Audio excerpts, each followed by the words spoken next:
If we understand that, if we come to understand that God has no borders, and that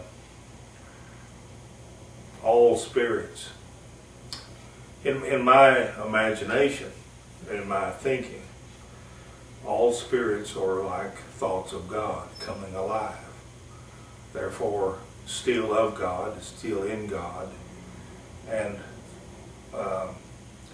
once we develop or begin to develop an understanding of spirit, of our own spirits and our own soul. Here, Cletus spoke of our soul as being borderless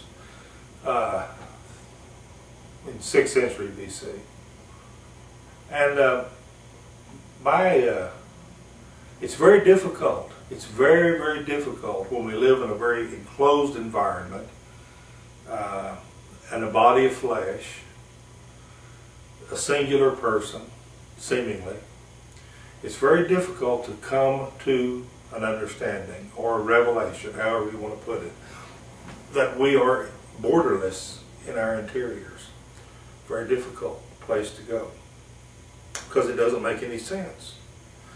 And yet once we come to accept that, even without understanding it, if we come to accept that our souls are borderless, that everyone actually shares the same soul, and that the spirit within us is borderless, and the spirit we share our spirit with God. Once we understand that in this context of things, and speaking from my own opinion, endless becomes our consciousness. The flow of word begins to come out.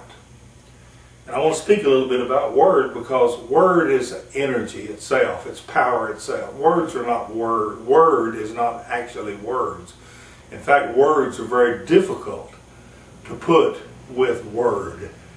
You can't describe word, because the energy and the power of word is a flowing stream of truth.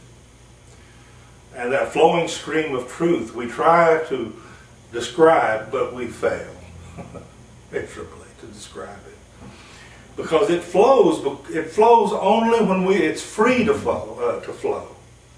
It's free to flow when we don't limit truth to some boxed in, or some box, or some closed in environment.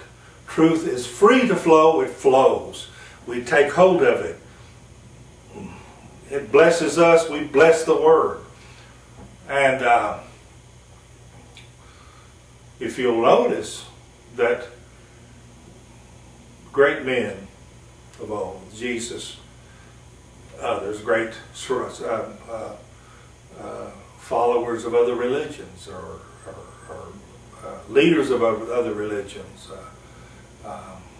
who gave their lives over to a state of nothingness, they did it because of the energy and the power and the force of this word that they were experiencing. But to most of them, this word came out in a silent way. And I think that's kind of beautiful, because once you allow the word to become a silent energy flowing, and ego wants to put a lot of words to it because we want to draw attention to ourselves. Too much. But if we realize that word is energy, it's force, it's power, it's glory, it's a flowing river out of the belly, out of the center of our being. Once we discover that that is true, it's very difficult to put words to it. And if we often fail in trying to.